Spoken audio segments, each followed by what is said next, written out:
Good evening everyone.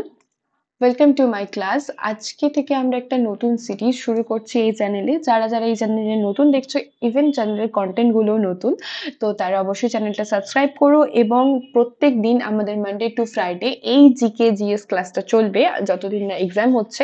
RRB NTPC যে সমস্ত previous year question গুলো রয়েছে সেই কোয়েশ্চেন গুলো আমরা ডিসকাস করবো এবং তার সাথে কিছু অ্যাসোসিয়েটেড ডেটাও আমরা দেখবো। তো ফার্স্ট কোয়েশ্চেন কি আছে দেখা যাক। ফার্স্ট কোয়েশ্চেন হচ্ছে, নিচের সংস্থা ও তার সদর দপ্তরের সঙ্গে কোনটি সঠিক নয়? Which of the followings is not correct about the organisation and its headquarter? Option A UNICEF New York, option B OPEC Zurich, option C World Bank Washington, option C NATO Brussels. কোনটা সঠিক নয় জিজ্ঞেস করেছে। UNICEF New York এটা তো ঠিক আছে, world Bank Washington এটাও ঠিক আছে, ন্যাটো ব্রুসেলস এটাও ঠিক আছে, সরি। তো ওপেক জুরিক এটা হচ্ছে ভুল, কারণ ওপেকের সদর দপ্তর অবস্থিত ভিয়েনাতে। ভিয়েনাতে অবস্থিত ওপেকের সদর দপ্তর। তো এরপর দেখা যাক যে বাকি যে সমস্ত অর্গানাইজেশন গুলো রয়েছে তার সম্বন্ধে কিছু কিছু ইনফরমেশন, যেমন ইউনিসেফের সদর দপ্তর নিউ ইয়র্কে অবস্থিত, এটা তো একদম ঠিক কথা। কিন্তু ইউনিসেফের তোমরা আমাকে বলবে, এটা কারেন্ট অ্যাফেয়ার্স এর কোয়েশ্চেন, যদিও ইয়ার বাই ইয়ার চেঞ্জ হয়, এখনো পর্যন্ত যিনি ইউনিসেফের ন্যাশনাল অ্যাম্বাসেডর আছে তার নাম, national ambassador of UNICEF.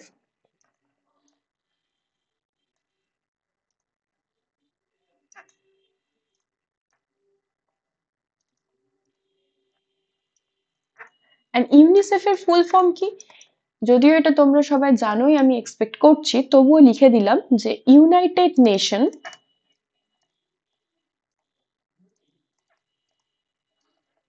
International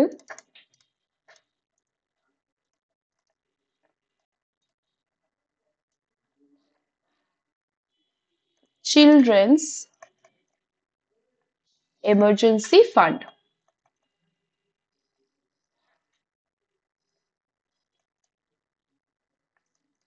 okay, next যেটা আমরা দেখলাম, ওপেকের সদর দপ্তর অবস্থিত ভিয়েনাতে। ওপেকের ফুল ফর্ম হচ্ছে organisation of the petroleum exporting countries. এর মধ্যে এদের মেম্বার কান্ট্রি চেঞ্জ হয়, তাই মেম্বার কান্ট্রি মনে রাখার দরকার নেই।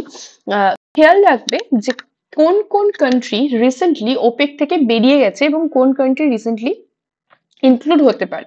তো রিসেন্টলি যারা বেরিয়ে গেছে ওপেক থেকে তার মধ্যে চারটে কান্ট্রির নাম আমি এখানে লিখছি। কেন বেরিয়ে গেছে? কারণ ওপেকে থাকার জন্য যে ক্রাইটেরিয়া দরকার ছিল, মানে যতটা অ্যামাউন্টের অয়েল এক্সপোর্ট করা দরকার ছিল ততটা অ্যামাউন্টের অয়েল তারা এক্সপোর্ট করতে পারছে না, তাই ওপেকের সদস্যপদ তারা হারিয়েছে। ইম্পর্টেন্ট হচ্ছে অ্যাঙ্গোলা, 2013-এ বোধ হয়, সরি অ্যাঙ্গোলা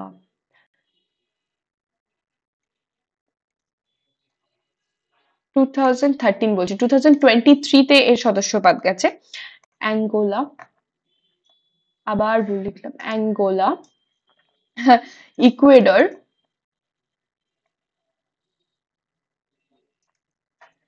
নাম্বার 3 হচ্ছে ইন্দোনেশিয়া, এন্ড নাম্বার 4 হচ্ছে কাতার। এরা আমরা লিখতে পারি যে এখানে lapse membership, members of OPEC. Okay, done. Next আমাদের এখানে দুটো অর্গানাইজেশন ছিল, আচ্ছা ন্যাটো ছিল। ন্যাটোর ফুল ফর্ম কি? ন্যাটোর ফুল ফর্ম তো আমরা সবাই জানি, ইউক্রেন রাশিয়ার যুদ্ধের সময় তো অনেক ন্যাটো নিউজ এসেছিল, এবং এর ফুল ফর্ম হচ্ছে নর্থ আটলান্টিক কারেন্ট। চলে গেছিল, আমি ফ্ল্যাশটা জ্বালিয়ে লিখছিলাম বোর্ডসে। তো ওকে, ন্যাটোর ফুল ফর্ম হচ্ছে North Atlantic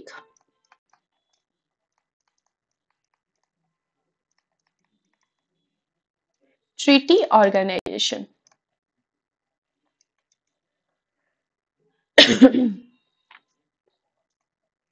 sorry, okay. And ন্যাটোর হেডকোয়ার্টার কোথায় অবস্থিত? ন্যাটোর হেডকোয়ার্টার অবস্থিত হচ্ছে, যেটাই লেখা ছিল, ব্রুসেলসে। এবং এটা কোথায় অবস্থিত না, বেলজিয়ামে। ওকে, ন্যাটোর মেম্বার কান্ট্রিটা খেয়াল রাখবেন, ন্যাটোর মেম্বার কান্ট্রি হচ্ছে বর্তমানে 31 মেম্বার্স। ওকে,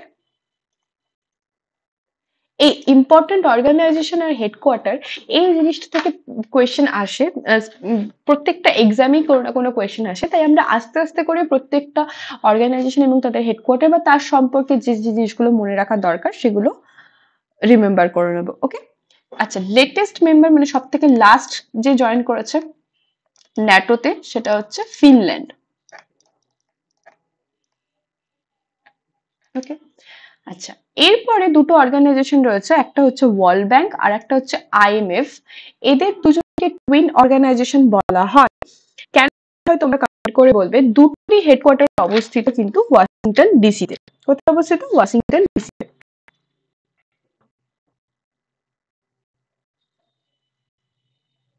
এটা লেখাই ছিল।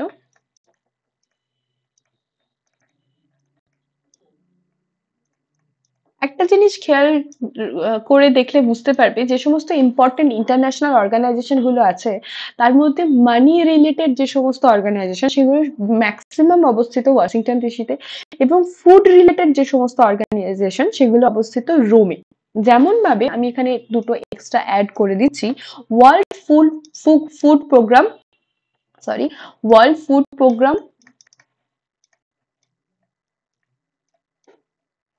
দেখো, কিছু কথা আছে যেগুলো তোমাকে সব টিচারই বলবে, ঠিক আছে, কমন কথা। যেমন এই যে কথাটা আমি বললাম যে মানি রিলেটেড যে সমস্ত অর্গানাইজেশন গুলো রয়েছে সেগুলো ওয়াশিংটন ডিসিতে রয়েছে, বা ফুড রিলেটেড যে সমস্ত অর্গানাইজেশন গুলো রয়েছে সেগুলো রোমে রয়েছে। এই কথাটা তুমি প্রত্যেকটা টিচারের কাছ থেকেই শুনতে পাবে, এবং মানে সেটা আমিও বলবো, এটার মধ্যে এরকম না যে কেউ কারো কপি করে বলছে, কেউ কারো ঠিক, দিস ইজ দ্য থিং, মানে এটা ফ্যাক্ট, এটা তোমাকে জানতে হবে। তুমি না জানলে, তুমি এক্সট্রা জানো সেটা আলাদা বিষয়, কিন্তু এইটুকু জিনিসগুলো, এই ছোট্ট ছোট্ট জিনিসগুলো কিন্তু তোমাকে জানতে হবে। আমি সবসময় এক্সট্রা অর্ডিনারি কিছু করে ফেলবো সেরকমটা কিন্তু নয়।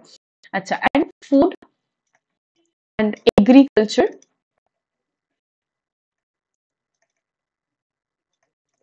তো যদি থেকে থাকো এখানে, যারা আমার পুরোনো ক্লাসও দেখেছো এবং এই ক্লাসটাও দেখছো, প্লিজ একটা কমেন্ট করো।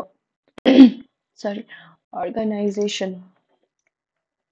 এই দুটোই অবস্থিত হচ্ছে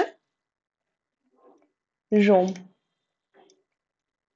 ওকে, নেক্সট, ভারতের, আচ্ছা, ভারতীয় সিনেমার জনক কাকে বলা হয়? Who is called the father of Indian cinema?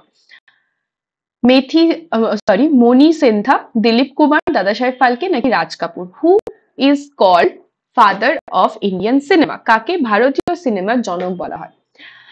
Option C এখানে সঠিক উত্তর, দাদা সাহেব ফালকে। দাদা সাহেব ফালকে একটা অ্যাওয়ার্ডও হয়, অ্যাবাউট 2024 কে পেয়েছিলেন দাদা সাহেব ফালকে অ্যাওয়ার্ড।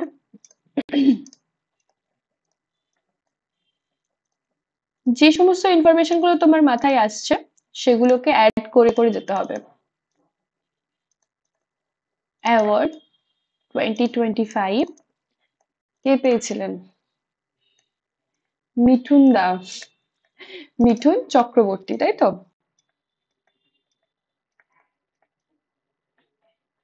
নেক্সট যদি তোমার এক্সামের আগেই অ্যাওয়ার্ডটা ঘোষিত হয়ে যায় তাহলে তোমাকে সেটা মনে রাখতে হবে।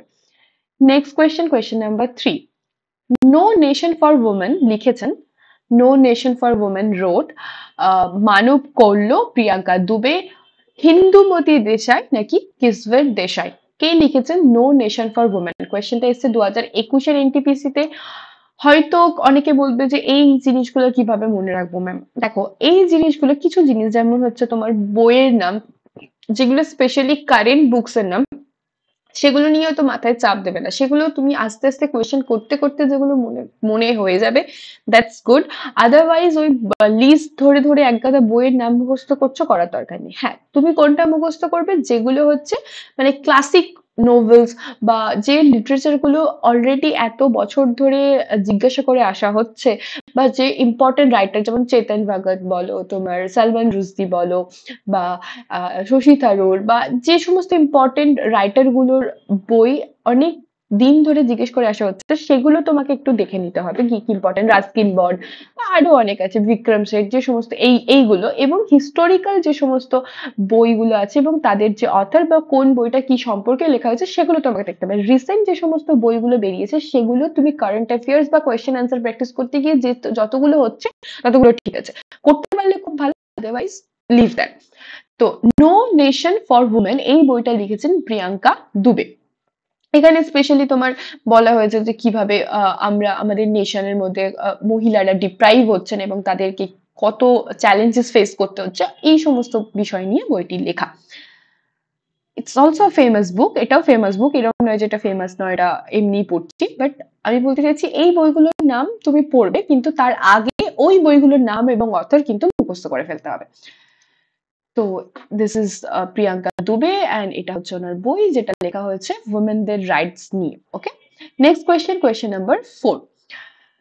কোলকালি একটি লোকশিল্প যা পরিবেষ্টিত হয় কোলকালি না, sorry, কোক্কালি।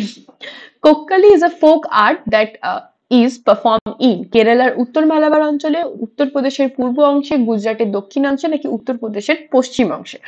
কোক্কালি is a folk art. কোক্কালি কোথায় পারফর্ম করা হয়? ফোক আর্ট বা এটাকে ফোক ডান্স বললে বেটার হয়। কোক্কালি পারফর্ম করা হয় কেরালার উত্তর মালাবার অঞ্চলে।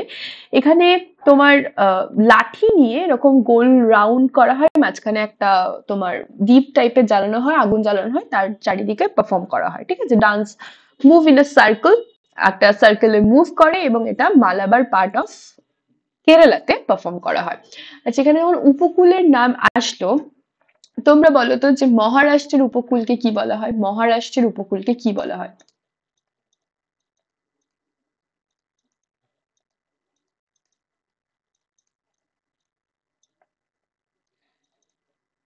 কি নামে পরিচিত?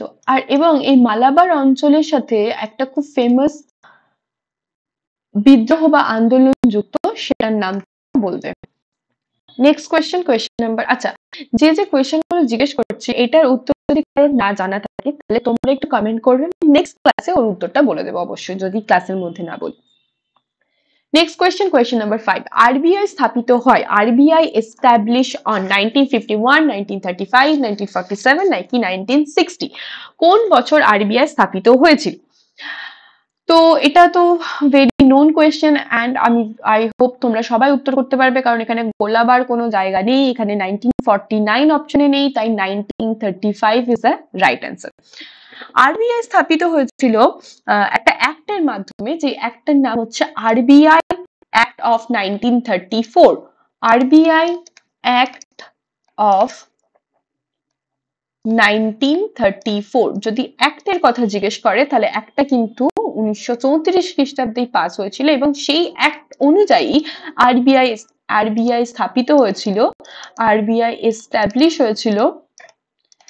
আচ্ছা, কারোর যদি মনে হয় যে ইংলিশে প্রবলেম হচ্ছে লেখাটা, আমাকে একটু জানাবে, তাহলে আমি প্রপারলি বাংলায় লেখার চেষ্টা করব। কিন্তু আমার মনে হয় বাংলা মিডিয়াম থেকে আমরা যারা পড়াশোনা করছি বা বাংলায় যারা প্রিপারেশন করছি তারা একটু ইংলিশকে এড়িয়েই চলি। তো এইটুকু জিনিস তো তোমরা বুঝতেই পারবে, establish on, act of, publish on, এই সমস্ত জিনিসগুলো তো তোমাকে বুঝতেই হবে বাই ডিফল্ট। তোমরা শুধু শুধু এনটিপিসি দিচ্ছ না, তোমরা বিভিন্ন সেন্ট্রাল গভর্নমেন্টের এক্সাম গুলো দিচ্ছ, স্পেশালি এসএসসি, সিজিএল, সিএইচএসএল ফেজের এক্সাম গুলো, তো সেখানে তো ইংলিশ লাগবে। তো এইটুকু আপডেটেশন নিজেদেরকে করো। এস্টাবলিশ কবে হলো? এস্টাবলিশ হলো 1935-এ এবং এখানে একটা কমিশনের নাম মনে রাখতে হয় যেটা হচ্ছে হিল্টন ইয়ং কমিশন, ঠিক আছে? হিল্টন ইয়ং কমিশনের রেকমেন্ডেশনে কিন্তু আরবিআই স্থাপিত হয়েছিল। Hilton young commission.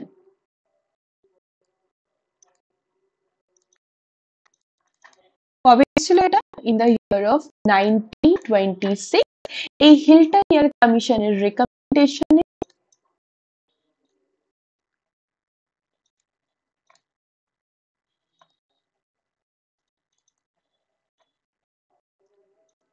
নোটটাতে লিখতে অসুবিধা হচ্ছে।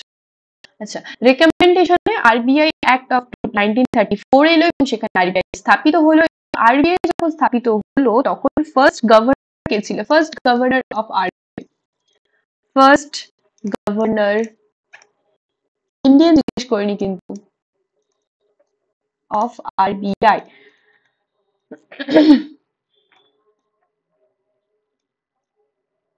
Osborne Smith. Okay, first governor of RBI Osborne Smith and first Indian governor হচ্ছে CD Deshmukh. First Indian governor. তোমরা বলবে আরবিআই কবে ন্যাশনালাইজেশন করা হলো? কবে ন্যাশনালাইজেশন করা হলো বলো? Next question. Of RBI, CD Deshmukh. আজকে আমি যে ইনফরমেশন গুলো লিখছি, নেক্সট ক্লাসে যখন আবার আরবিআই এর কথা আসবে, আবার আমি এই ইনফরমেশন গুলো বলবো, কিন্তু তখন লিখবো না, তখন নতুন ইনফরমেশন লিখবো। তাই যদি কেউ মনে করো যে কেউ খাতা বানাবে, তো সে প্রপারলি এইভাবেই খাতাটা বানাতে পারো। আর এই পিডিএফটা কোথায় পাওয়া যাবে সেটা আমাকে একটুখানি জানতে হবে। টেলিগ্রাম চ্যানেলের নাম বোধহয় শেষে দেওয়া আছে, আমি দেখে নিচ্ছি, ওখানে জয়েন করে নেবে। আচ্ছা, আরবিআই ন্যাশনালাইজড কবে হলো? ন্যাশনালাইজড হলো ইন দ্য ইয়ার অফ 1949, যেখানে আসলো হচ্ছে ব্যাংক। আচ্ছা, এখানে একটা ডেট মনে রাখতে হবে, establish on 1st April. Okay, 1st April ডেটটা মনে রাখবে, যে এপ্রিল ফুল বানিয়ে আরবিআই স্থাপিত হয়েছিল, এবং এটা ন্যাশনালাইজেশন হলো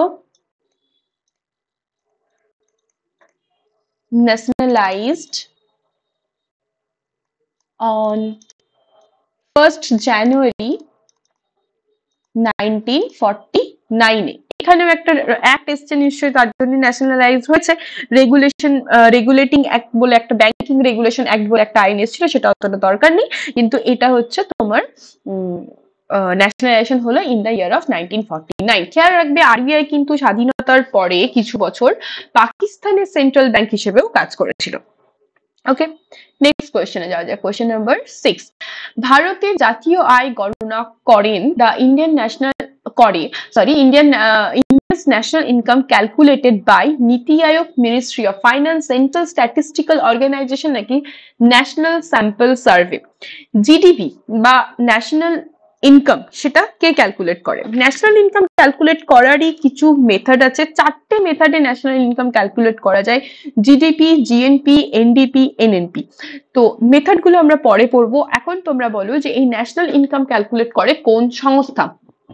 নীতি আয়োগ তো নয়, নীতি আয়োগ প্ল্যানিং কমিশনকে রিপ্লেস করে এসেছিল, এবং নীতি আয়োগ ইজ আ থিঙ্ক ট্যাঙ্ক। ও শুধু ভাবে, ওর চিন্তা ভাবনা করা কাজ, চিন্তা ভাবনা করে মানে তোমার মিনিস্ট্রি অফ ফিনান্স বা যে সমস্ত ইমপ্লিমেন্টেশন করা যে সমস্ত মিনিস্ট্রি আছে তাদের কাছে পাঠায়, তারা তার রেকমেন্ডেশন মানবে কি মানবে না এর মধ্যে কোনো বাধ্যবাধকতা নেই। তো এখানে জাতীয় আয় গণনা করে হচ্ছে CSO, central statistical organisation. Central statistical organisation, কেউ এনএসও রাইট করে দেবে না, কারণ এনএসও কিন্তু এখন আর তোমার ন্যাশনাল ইনকাম ক্যালকুলেট করে না। ওকে, এই সিএসও এটা কোন মিনিস্ট্রির আন্ডারে আসে বলতো? এটা কোন মিনিস্ট্রির আন্ডারে আসে? এটা ministry of statistics and programme ইমপ্লিমেন্টেশনের আন্ডারে আসে, সেন্ট্রাল স্ট্যাটিস্টিক্যাল অফিসটা। অর্গানাইজেশন বা অফিস, এটা আসে MOSPI, sorry, ministry of statistical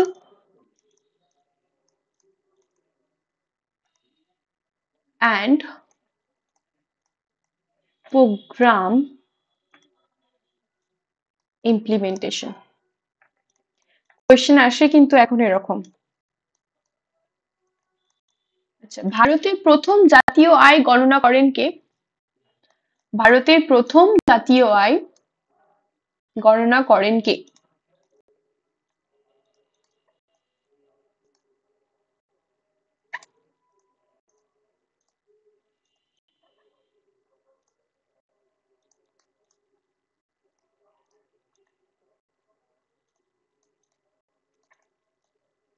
question রইল তোমাদের জন্য। নেক্সট কোয়েশ্চেন, কোয়েশ্চেন নাম্বার, আচ্ছা এখানে পেজ রেখেছিলাম এত কিছু লেখার জন্য, এটাতে লিখে দিয়েছি। ভারতীয় সশস্ত্র বাহিনীর সর্বোচ্চ commander K? Who is the supreme commander of Indian arm force? রাষ্ট্রপতি, লোকসভার অধ্যক্ষ, প্রধানমন্ত্রী নাকি প্রতিরক্ষা মন্ত্রী?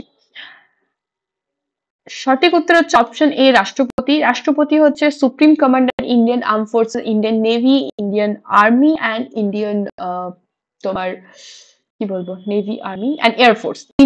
তিনটে আর্ম ফোর্সেরই কিন্তু সুপ্রিম কমান্ডার হচ্ছে রাষ্ট্রপতি। নেক্সট কোয়েশ্চেন, ভারতের রাষ্ট্রপতি একটি নির্বাচনী কলেজের দ্বারা নির্বাচিত হন যার মধ্যে রয়েছে the President of India is elected by an electoral college which consist of লোকসভার সকল সদস্য, রাজ্যসভার সকল সদস্য, লোকসভা এবং রাজ্যসভার সকল সদস্য এবং লোকসভা রাজ্যসভার নির্বাচিত সদস্যরা। খেয়াল রাখবে প্রেসিডেন্টের ইলেকশন এন্ড প্রেসিডেন্টের ইমপিচমেন্ট এই দুটো পদ্ধতি, এই দুটো যে প্রসিডিওর, এই দুটো প্রসিডিওরে যে ইলেকটোরাল কলেজ গঠিত হয় তার মধ্যে বেসিক ডিফারেন্স আছে, কি আছে সেটা বলবো। এবং যখন তোমরা ইলেক্টেডের ক্ষেত্রে ইলেকটোরাল কলেজ দেখছো, মানে নির্বাচন করার জন্য যে নির্বাচনী কলেজ গঠিত হচ্ছে, সে তার মধ্যে যারা নির্বাচিত সদস্য আছে তারাই হবে। আমরা জানি যে লোকসভা দুটো হাউস, এই লোকসভা বিধানসভার সরি লোকসভা এবং রাজ্যসভা এটা হচ্ছে পার্লামেন্টের দুটো হাউস, এবং স্টেট লেজিসলেচার এবং স্টেট লেজিসলেটিভ কাউন্সিল দুটো হচ্ছে রাজ্যের আইন প্রণয়নকারী সংস্থা। তো সেখানে শুধুমাত্র রাজ্য বিধানসভা, বিধান পরিষদের এখানে কোনো ভূমিকা নেই। রাজ্য বিধানসভার নির্বাচিত সদস্য এবং লোকসভা ও রাজ্যসভার নির্বাচিত সদস্য, এখানে কোনো মনোনীত সদস্যর কোনো ভূমিকা নেই। যখন নির্বাচন করা হচ্ছে তখন শুধু নির্বাচিত সদস্যরাই ইলেকটোরাল কলেজে পার্টিসিপেট করবে। তো অপশন ডি হচ্ছে এখানে সঠিক উত্তর, লোকসভা এবং রাজ্যসভা এবং রাজ্য বিধানসভার নির্বাচিত সদস্যরা। প্রেসিডেন্ট কোন পার্টে আছে মেনশন? প্রেসিডেন্ট মেনশন আছে পার্ট নাম্বার 5 এ। আমাদের কতগুলো পার্ট আছে সেটা আমরা এখনো দেখিনি, নেক্সট দিন চেষ্টা করব যে একটু প্রথম দিকের কনস্টিটিউশন থেকে কোশ্চেন দেখার। ডিরেক্টলি পার্ট 5 এ চলে গেছি আমরা। তো পার্ট 5 এ আর্টিকেল নাম্বার 52 থেকে আর্টিকেল নাম্বার 61 62 পর্যন্ত আমরা দেখতে পাচ্ছি যে প্রেসিডেন্টের আর্টিকেল রয়েছে। এগুলো তারপরে একটা গ্যাপ দিয়ে রয়েছে, যেমন এখানে আর্টিকেল 123টা ইম্পর্টেন্ট, যেটা হচ্ছে ordinance making power of president. যে কোনো সংস্থা, সেটা প্রেসিডেন্ট হোক, ভাইস প্রেসিডেন্ট হোক, সুপ্রিম কোর্ট হোক, হাইকোর্ট হোক, যেখান থেকে আর্টিকেলটা শুরু হচ্ছে, প্রথম আর্টিকেলটা সেই অফিসটা এস্টাবলিশমেন্টের কথা বলবে। তুমি যখন দেখবে সুপ্রিম কোর্ট যেখান থেকে শুরু হচ্ছে, সেখানে ফার্স্ট আর্টিকেলটাতে বলা হচ্ছে there shall be a Supreme Court of India, এরকম ভাবে। তো যেমন আর্টিকেল নাম্বার 1, আর্টিকেল নাম্বার 1 এ আমরা কি দেখছি যে পার্ট নাম্বার 1 এ সেখানে দেখছি ইন্ডিয়া এবং তার টেরিটরি কোথায় আছে। সেখানে ফার্স্ট আর্টিকেলে বলা হচ্ছে ইন্ডিয়া দ্যাট ইজ ভারত, এরকম ভাবে। তো ইন্ডিয়া যে একটা নেশন, সেটাকে এস্টাবলিশ করা হচ্ছে এবং তার নেচারটা বলা হচ্ছে আর্টিকেল নাম্বার 1 এ। তো সেরকম ভাবে আর্টিকেল নাম্বার 52 যেটা প্রেসিডেন্টের অফিসকে এস্টাবলিশ করছে, the President of India, there shall be a President of India, এরকম ভাবে লেখা থাকে। তো আর্টিকেল নাম্বার 52 থেকে 62 10টা আর্টিকেল মোটামুটি 62 পর্যন্ত মনে রাখলেই হবে, খুব বেশি মাথায় চাপ নেওয়ার দরকার নেই। এখানে দেখো প্রেসিডেন্টের কথা বলা হচ্ছে, তারপরে তা এক্সিকিউটিভ পাওয়ার অফ প্রেসিডেন্টের কথা বলা হচ্ছে। 54 এবং 55 এই দুটো আর্টিকেল বলছে ইলেকশনের কথা, যে ইলেকশন অফ প্রেসিডেন্ট হবে এবং কিভাবে হবে, the manner of the election of the president. তারপর 56 বলছে দ্য টার্ম এন্ড অফিস, তারপর বলছে এলিজিবিলিটি এন্ড রি ইলেকশন, তারপর বলছে কোয়ালিফিকেশন, তারপর condition for the president office, তারপর ওথ এন্ড অ্যাফার্মেশন। এখানেও একটা ইম্পর্টেন্ট কোয়েশ্চেন আসছে যে প্রেসিডেন্টকে কে ওথ পাঠ করায়? প্রেসিডেন্টকে ওথ পাঠ করায় সুপ্রিম কোর্টের প্রধান বিচারপতি। তিনি যদি অনুপস্থিত থাকেন তাহলে সব থেকে বয়োজ্যেষ্ঠ বিচারপতি সুপ্রিম কোর্টের। 61 এটা হচ্ছে ইমপিচমেন্ট। ইমপিচমেন্ট মানে হচ্ছে অপসারণ পদ্ধতি, প্রেসিডেন্টের অপসারণ পদ্ধতিকে বলা হয় ইমপিচমেন্ট। প্রেসিডেন্ট তিনি হচ্ছেন হেড অফ দ্য স্টেট, তাকে যদি মানে অপসারণ করতে হয়, আমরা এরকম বলতে পারি না যে তাকে তাড়িয়ে দেওয়া হয়েছে, ডিসকোয়ালিফাই করা হয়েছে। There should be a word, like a ভারী ভারকম একটা ওয়ার্ড, যে ইমপিচ করা হচ্ছে। তো বুঝতে পারছো ব্যাপারটা? তো 61 এ বলা হয়েছে যে procedure of the impeachment of the president. এখন পর্যন্ত ফরচুনেটলি আমাদের কোনো প্রেসিডেন্টকে ইমপিচ করা হয়নি। ডোন্ট নো ফিউচারে কি হবে, বাট এখনো পর্যন্ত কোনো প্রেসিডেন্টকে ইমপিচ করা হয়নি। কিন্তু ইমপিচমেন্ট করতে গেলে সেখানে রাজ্য বিধানসভা বা বিধান পরিষদের কোনো ভূমিকা থাকে না, সেখানে কেবলমাত্র লোকসভা এবং রাজ্যসভার ভূমিকা থাকে। নেক্সট কোয়েশ্চেন, কোয়েশ্চেন নাম্বার 9, ভারতীয় রেলওয়ের ম্যাসকট কোনটি? Which is the mascot of Indian railway? Morris cat, Morgan peacock, Nandi bulled, নাকি বুল্ড হয়ে গেছে, বুল হবে, এটা বুল, যে টাইপ করেছে মিস্টেক হয়ে গেছে, নন্দী বুল নাকি ভোলু এলিফ্যান্ট? ভারতীয় রেলওয়ের ম্যাসকট কি? এটা কিভাবে মনে রাখবে? দেখো এই ছবিটা দেখলেই মনে থাকবে যে এটা হচ্ছে একটা এলিফ্যান্ট যে লণ্ঠন নিয়ে ট্রেনটাকে রাস্তা দেখাচ্ছে, বা আমরা প্রায় প্রায়শই শুনে থাকি যে রেলওয়ের ট্র্যাকের মধ্যে এলিফ্যান্ট চলে এসছে, মারা পড়ে গেছে, স্পেশালি মধ্যপ্রদেশ বা যে সমস্ত জঙ্গল এরিয়াগুলো রয়েছে সেই জায়গাতে। তো মনে রাখবে যে ভারতীয় রেলওয়ের ম্যাসকট হচ্ছে Bholu elephant. Elephant, Bholu. Next question, Chabahar port is located in. Chabahar port বন্দরটি কোথায় অবস্থিত? আফগানিস্তান, পাকিস্তান, মাস্তাক, কি লিখেছে? Iran, Muscat, I don't know এই অপশনটা কি লিখেছে, যে টাইপ করেছে আমি তার কাছে কোয়েশ্চেন রাখলে ওটা কি লিখেছে, বাট যাই হোক সঠিক উত্তর হচ্ছে এখানে ইরান, অপশন ডি। চারবাহার পোর্ট নিয়ে রিসেন্টলি নিউজে গত বছর খুব আমরা দেখেছি, তাই ইম্পর্টেন্ট। গত বছর দেখেছি, তার আগেও দেখেছি, বাট ইম্পর্টেন্ট। ইরানে অবস্থিত। সেরকমভাবে তোমরা বলবে যে আফগানিস্তানের একটা পোর্ট নিয়ে রিসেন্টলি খুব হাঙ্গামা হচ্ছিল, নিউজে এসেছিল, সেই পোর্টটার নাম কি? নেক্সট কোয়েশ্চেন, কোয়েশ্চেন নাম্বার 11, নিচের কোনটি গ্লোবাল কমনের একটি অংশ? Which of the following is a part of global common? Africa, Australia, Asia নাকি Antarctica? Global common, global common জিনিসটা কি, বিষয়টা কি, মানে এটা কি কোনো সংস্থা, কোনো কিছু সংস্থা তো অবভিয়াসলি, বাট কি, মানে কিসের সংস্থা? স্পেশালি গ্লোবাল কমন্স এর মধ্যে পড়ে, আচ্ছা সঠিক উত্তরটা বলে দিই, অপশন ডি আন্টার্কটিকা।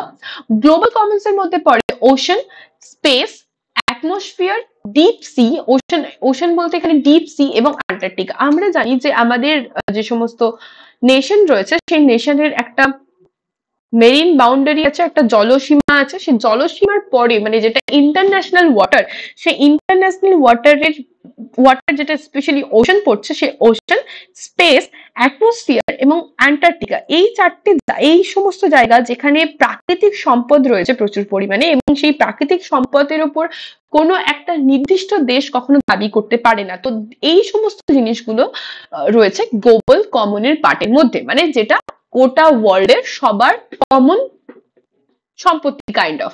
তো সেখানে তারা মানে কিছু ট্রিটি আছে, কিছু প্রোটোকল আছে, সে সমস্ত প্রোটোকল মেনে, আমি তো বলতে পারি না, মানে ইন্ডিয়া তো বলতে পারে না যে আমার স্পেসশিপ চন্দ্রয়ান-3 সেটা আমার চাঁদের সাউদার্ন পোলে নেমেছে, তো চাঁদের সাউদার্ন পোলটা আমার হয়ে গেল। ইট ক্যান বি হ্যাপেন না লাইক দ্যাট।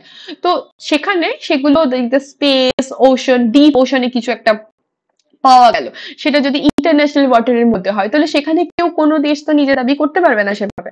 তো এগুলো সমস্ত হচ্ছে গ্লোবাল কমনের মধ্যে পড়ছে। ওকে, নেক্সট কোয়েশ্চেন নাম্বার 12, নবম শতকে বিক্রমশিলা মহাবিহার কে প্রতিষ্ঠা করেন? Who founded the Vikramshila Mahavihara in 19th century? Samanta Sen, Ballal Sen, Dharmapal নাকি গোপাল? বিক্রমশিলা মহাবিহার প্রতিষ্ঠা করেন, অপশন সি এখানে সঠিক উত্তর, ধর্মপাল। এবং ইনি ছিলেন পাল বংশের রাজা, এবং এই গোপাল, এটা ইনি ছিলেন পাল বংশের প্রতিষ্ঠাতা এবং মানে সরি, বাংলার প্রথম নির্বাচিত রাজা। আমার কথা বলতে গিয়ে একটু আটকাচ্ছে, আসলে অনেকদিন পর আমি ক্লাস নিচ্ছি। বাংলার প্রথম নির্বাচিত রাজা হচ্ছে গোপাল, গোপাল ভাঁড় না কিন্তু। Okay, next question, question number 13, Taj Mahal অলঙ্করণে কোন স্থাপত্য রীতি ব্যবহার করা হয়েছে? Which architectural style is used in the decoration of Taj Mahal? Mosaic, relief, pietra duro or tezari? এখানে তাজমহল অলঙ্করণে তো অনেক ধরনের স্থাপত্য শিল্প রীতি ব্যবহার করা হয়েছে, যার মধ্যে খুব ইম্পর্টেন্ট, এবং এটা তোমরা তাজমহল কেউ যদি গিয়ে থাকো তাহলে খুব ভালো করে অবজার্ভ করবে, যদি কেউ না গিয়ে থাকো তাহলেও ছবিটা কোথাও না কোথাও দিয়েছো। এই কোয়েশ্চেনটা এনটিপিসি তে এসছে গতবার, মানে এই 2024 এ সিএইচএসএল অর সিজিএল এও এসছে। এটা খুব ইম্পর্টেন্ট কোয়েশ্চেন এবং এখন এটা বেশ কমন কোয়েশ্চেন হয়ে গেছে, তাই আই হোপ তোমরা উত্তরটা সবাই জানো। অপশন সি হচ্ছে পিয়েট্রা দোরো। এবং এই যে আর্ট অফ পিসটা, সেটাতে কি হয়, একটা হোয়াইট কালারের মার্বেল নেওয়া হয়, সেখানে খোদাই করা হয়, খোদাই করার পরে তোমরা যদি এখানে একটুখানি খেয়াল করো, তো আই হোপ দেখতে পাচ্ছ এখানে এই যে জেমস্টোন গুলো বসানো রয়েছে, এটা কিন্তু তোমার মানে ড্র করা না বা পেইন্ট করা না, এগুলো হচ্ছে একদম খোদাই করে করে প্রত্যেকটা জায়গায় সেখানে আলাদা আলাদা কালারের সরি কোথায় চলে গেল, আলাদা আলাদা কালারের স্টোন কিন্তু এখানে বসানো রয়েছে। তো এই যে শিল্পরীতি, এটা কি বলা হচ্ছে, পিয়েত্রা দুরো।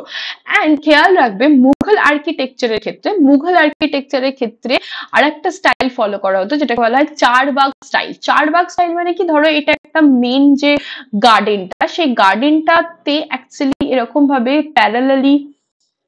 প্যারালালি এরকম রাস্তা যেত এবং ফাউন্টেন থাকতো। তো এই যে বাগান বা গার্ডেনের স্টাইলটা, সেটাকে বলা হতো চারবাগ স্টাইল। লিখে দিচ্ছি এখানে CHAR, বাগ স্টাইল।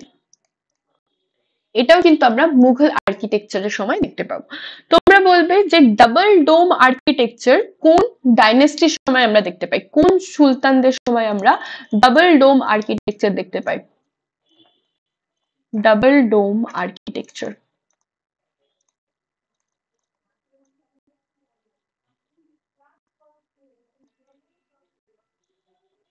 ঠিক আছে, কোন সুলতানদের সময় দেখতে পাই?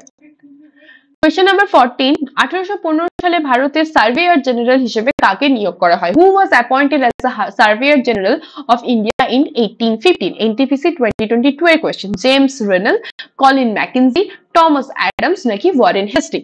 ওয়ারেন হেস্টিং তো না, ওয়ারেন হেস্টিং এর সময় আমরা অনেক কিছু পড়বো, আপাতত আজকে আজকে আমি বলবো না, অনেকটা লম্বা হয়ে যাচ্ছে ক্লাসটা। তো ওয়ারেন হেস্টিং তো সার্ভেয়ার ছিলেন না। বাকি তিনটা নামের মধ্যে দেখো, তোমরা যদি একটুখানি খেয়াল করো, কলিন ম্যাকেনজির নাম তোমরা কোথায় পড়েছো বলতো? বিজয়নগর এম্পায়ারে হাম্পি যে শহরটা ছিল, বিজয়নগর এম্পায়ারের হাম্পি যে ক্যাপিটাল সিটিটা ছিল, সেই ক্যাপিটাল সিটির এক্সকাভেশন করেছিলেন এই কলিন ম্যাকেনজি, এবং সেটা তিনি ছিলেন তখন in that time also the surveyor general of India. Okay, Hampi শহরের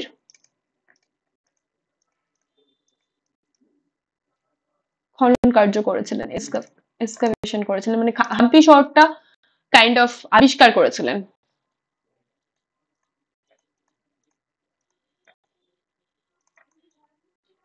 লাস্ট কোয়েশ্চেন আজকে, কোন রাজ্যে সর্বাধিক কাঁচা রেশম উৎপন্ন হয়? Which state produce the most raw silk? Kerala, Andhra Pradesh, Karnataka নাকি মহারাষ্ট্র? সব থেকে বেশি র সিল্ক কোথায় উৎপন্ন হয়? কোন রাজ্যে সর্বাধিক কাঁচা রেশম উৎপন্ন হয়? Which state produce the most raw silk?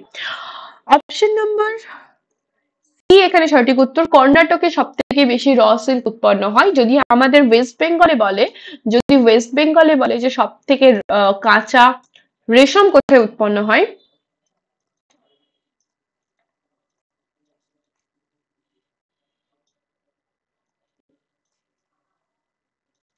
তাহলে সেটা কোথায় হবে?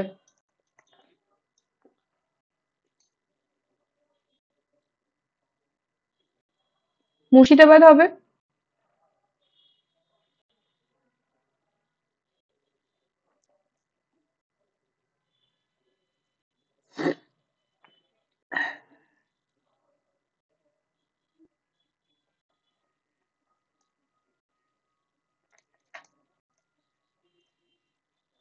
ওকে, তো আজকে এই পর্যন্তই ছিল।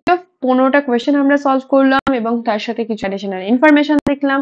এই চ্যানেলে যদি তোমরা নতুন হয়ে থাকো, চ্যানেলটা সাবস্ক্রাইব করো, এবং যদি তোমরা হোয়াটসঅ্যাপে জয়েন করতে চাও অথবা টেলিগ্রামে জয়েন করতে চাও, এই দুটো নাম্বারে কন্ট্যাক্ট করে নিও, ওনারা গাইড করে দেবেন। এবং ক্লাসটা কেমন লাগলো অবশ্যই জানিও। যদি কোনো কেউ পুরনো আমার ক্লাস দেখে থাকো, যারা এই ক্লাসটা দেখছো, তো অবশ্যই জানিও। থ্যাংক ইউ অল, দেখা হবে নেক্সট ক্লাসে।